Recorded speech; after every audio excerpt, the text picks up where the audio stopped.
That's pretty conclusive. Still going. Straight into the main event, right? Eden Park, 7:05 Saturday evening.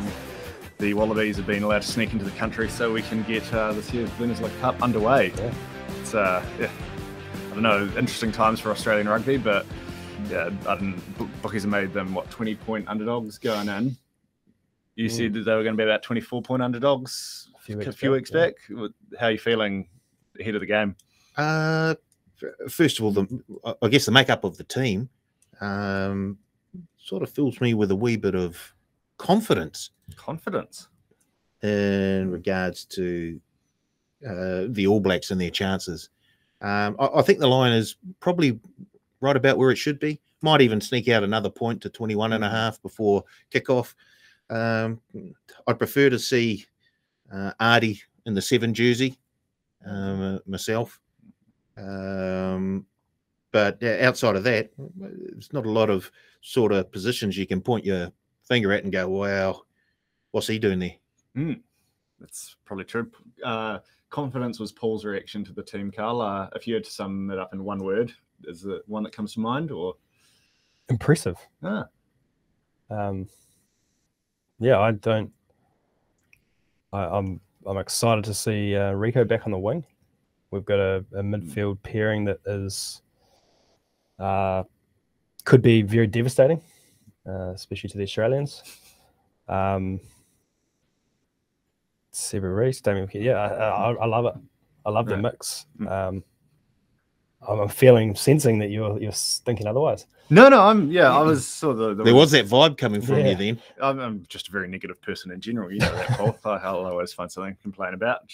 Especially when entering a ruck. Extremely negative.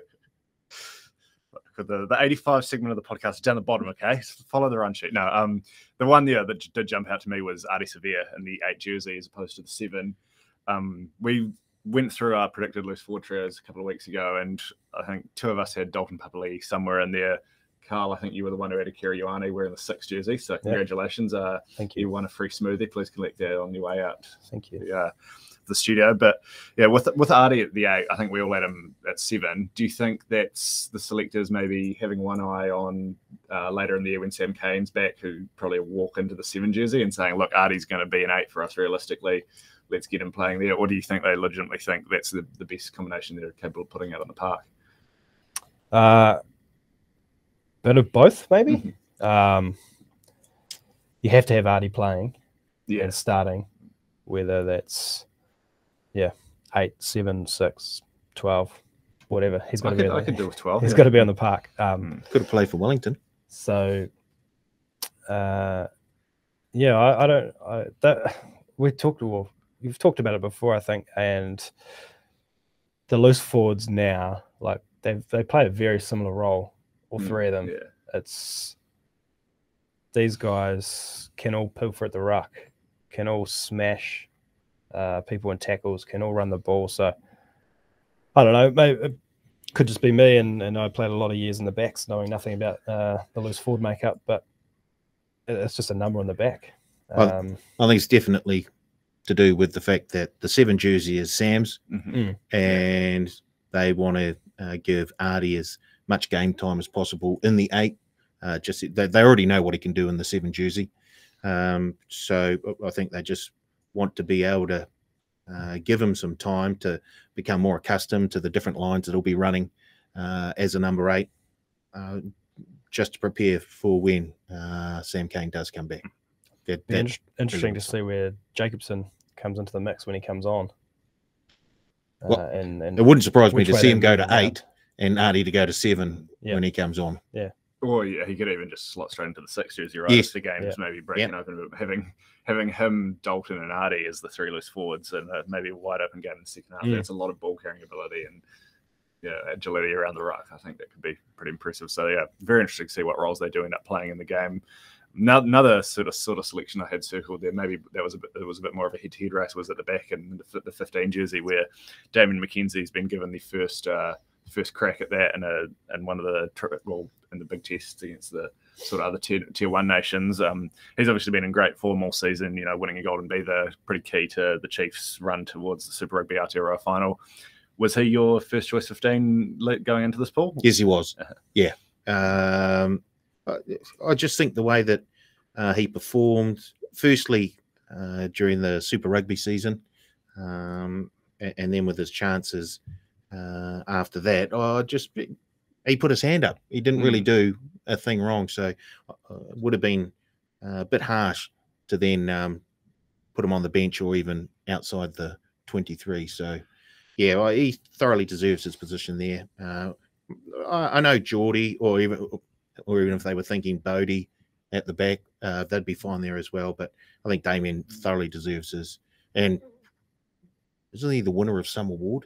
The Golden Beaver. Yeah. So I think that may have not just some award. That may have just tipped the balance in his favour. I think that's the sort of award where, like, you win that year in the team, and then they fill everyone in around you, right? That's the one. The other you sort of mentioned his name there was Bowden Barrett. Carl, do you think this has put the end to this Bowden Barrett at 15 experiment? I hope so. Yeah, I think we all hope so, right? Yeah. I think the way they've got it right, the 15, 22, 23. Yeah, I'm all for Bodie coming on and as a straight replacement for Richie Mo'unga. Whether it's at halftime or half an hour to go, 20 minutes to go, I think it's the right move. Yeah, no, for sure. Hopefully, it seems like they've sort of set that, especially with Geordie making such a claim for the 15 jersey as well. Like, he probably wasn't in quite the same form as he was last year, but he's clearly been a standout 15. And I still think when we get to tests against the Springboks later in the year, maybe his ability in the air and her ability to smash penalties over from inside his own half could come in handy. So, yeah, that's very excited. And then we sort of talked about Jacobson coming on. You've got the Barrett brothers sitting there at 22 and 23 ready to unleash later in the test as well. It's certainly, I mean, the bench depth of the All Blacks has been a strength for a long time now. But that's ridiculous. Just another example of it, right? Yeah, I mean, we'll get to official predictions in a bit, but if you were on any sort of plus, I imagine you're going to be a very nervous man for a long time on Saturday night. So, although we did see the Wallabies put up a fight. When was it last time they were in Wellington? We did, but then they went to Auckland the week after. Yeah. And one note I just want to touch on there, sort of around the Damien McKenzie, my sort of enduring memory of that second test at Eden Park. It was on a sunny Sunday afternoon, so perhaps a bit different conditions, but was just the Wallabies not even being interested in chasing their own kicks. Caleb Clark sort of had several days to return any kick he got. He enjoyed that, didn't he? Yeah, the All Blacks back three as a whole had a field day. And then even in that French series, the Wallabies put up a great fight, like you said, but the kick chase was not one of their specialities. There was a Geminet at the back for France, had a pretty impressive series. Damien Pinot on the right wing when he got out of quarantine was great, and I think maybe that's one area the All Blacks have identified D-Max probably a bit more dangerous in that sort of broken field returning kicks, and I don't think the Wallabies really have the game plan to maybe prevent him from creating a bit of chaos there. So maybe that's one area they did have an eye on. Don't want to be giving Rico Ioane too much space either, or Sevu Reece. Glad to see him on the wing. Oh yeah, that's definitely. I think hopefully that's another experiment where maybe they've. Right, say let's play this bloke in the right position between Sevu Reece's performance on the left wing and Hamilton against Fiji, and then hopefully Rico recapturing some of the form we saw from him in 2017, 2018 when he was the best left wing in the world. It's good to see. I suppose another question though around Rico on the left wing is how long do you think Caleb Clark? I think he's at the Crown Plaza in Christchurch at the moment, probably getting in some miles on the stationary bike. Do you think he comes straight back into the All Black squad once he gets out of quarantine, or is he going to? I think he'll go via Auckland, maybe a week or two in NPC. It's not like they've got a lack of outside backs at the moment, so there's no need to rush him. Get him accustomed back into the 15-man game. I'm sure it won't take him long, a week or two, and he'll be right back into it, and then they can call him if they need. Yeah, I think that if they need is a big part there. If everyone performs here, there's no required. No, at the moment. Like he was one of the better All Blacks last year. Yeah, right? yeah. So definitely hasn't played a lot of rugby though. Recently. Neither is Brodie Retallick, but he's straight back in there. Yeah, true. But Brodie's also played 83 tests. Yeah. To Caleb Clark's 83 or however many or he's not played. not as many. Not 83. Yeah, I like you say, if these guys, particularly Rico, if he has a wow of a game, scores a couple of tries, like that's his jersey for the season, really, or until he does something to make it not his jersey. I think, like not ground a ball over the line. Yeah, don't. No, sorry guys. Anyone having flashbacks to Wellington last year? We'll move swiftly along. Convinced that's me. Every time I go to talk about this, every time I go to a game at the stadium, we lose or draw. So you can tick that off the pick and go bingo sheet. Yeah, Carl mentioning it. We sort of talked about all the positives. There's definitely a lot of guys we're excited to see in action. Seem pretty happy. Carl, I'll go first. Any areas of maybe concern or surprise from that team sheet? Anything you've circled that maybe the Wallabies could identify as an area for opportunity? Not really. Like I said, I'm pretty impressed with it, and been hearing all this chat and the build up. How much depth we've got across the squad, and seeing it on paper, the first sort of top choice team. I think everyone's right. There's experience right across the park. Like you say, you've got the 22 and 23 jersey coming on in the back end of the game, who could easily put on 20 or 30 points inside 20 or 30 minutes. Like it's, I don't know enough about the men up front in terms of propping skills and abilities to comment on that too strongly, but maybe George Bauer, 3 tests, rookie, perhaps. I think that depends who Australia starts. Yeah, that's the only, and it's like no slight on George. He's been great so far. Obviously made a momentous step up from essentially being a Bunnings NPC player not long ago to now being an All Black. But I think if that other tight heads were fully, loose heads, were fully fit, maybe one of them would have been given the starting jersey. Just with you got that threat. We haven't seen the Wallabies team as of now, but with the Tongan Thor potentially scrolling down at tight head, he's going to be, I think probably the closest to their biggest strike weapon. And if they can exploit anything, it might be Bauer at scrum time. But it's not a slight on Bauer, because I don't think he's out of his depth. It's just we've had some injuries to other potential options there. So I'm fully capable. But it's very much picking nuts at this stage, right? Everything else looks pretty stacked. I think it'll be more of we're sort of talking about Fiji as an audition for Australia, and like, as much as it sounds weird to say it, but I do think these next 4 tests or 5 tests even are going to be auditions for when the Bonks come to town, because that's really the one everyone's going to have circled, right? Like obviously they come into town. Well, it's our town, right? Somewhere. Okay. I mean, I imagine it'll probably be a bit northwest, of where we're currently recording. Are. But that's an issue for another day. How about you, Paul? Me and Carl have sort of said haven't been able to find too many negative areas, and like I said, if anyone can find something to play about, it's me. So have you got any concerns, anything you think the Wallabies can look to with a bit of hope? I guess if I was on the Wallabies coaching staff, I'd be looking to attack the line out, especially on the All Blacks throw, try and upset them there. It can be done. We've seen it happen before. I look at Mackenzie and Reese. They're not the tallest guys in town, so I'd maybe try and sort of target them with some sort of kicks into the corner. Obviously, the chase has to be good for that to be effective, there, right? And we've seen the Wallabies lack in that sort of area. But if they can tidy that up and put a wee bit of pressure with the high ball into Mackenzie or Reese, that may be one way of sort of breaking this All Black team down. But it really, it's easier saying it than actually putting it into sort of effect. So, it'll be a tough job for the Wallabies. But, if I was going to have a look at a couple of areas, I'd go the line out, and I'd look at Reese and Mackenzie and put some high balls up to their area of the park. Dangerous game you're playing there. Well, as I say, execution is a whole nother thing. But that's, if I was Dave Rennie, I think you don't want to turn this into a track meet, right? it needs to. I'd be watching some highlights from Cape Town Stadium the past 2 weeks and say 10-man box kicks. Look, box it might not play to our strengths, but it certainly doesn't play to the All Blacks' strengths if we've just got a really tight defensive line flying up, hoping to keep the game tight. A lot of just kicks in behind the All Blacks, maybe turning them around a bit and just sort of mucking it up. Don't let them get their feet underneath them. Don't let them get into a flow. Like as impressive as Fiji were, the tests that Wallabies have played against France were probably more. They were certainly closer. They were more of a test match in the truer sense of it. So the Wallabies are probably, that's one area that I think that's the hope they've got to cling on to. How about you, Carl? Did you have any other ideas for our good friend Dave? I don't think it'll happen, but I think he's got to play or start Quaid. No, no way.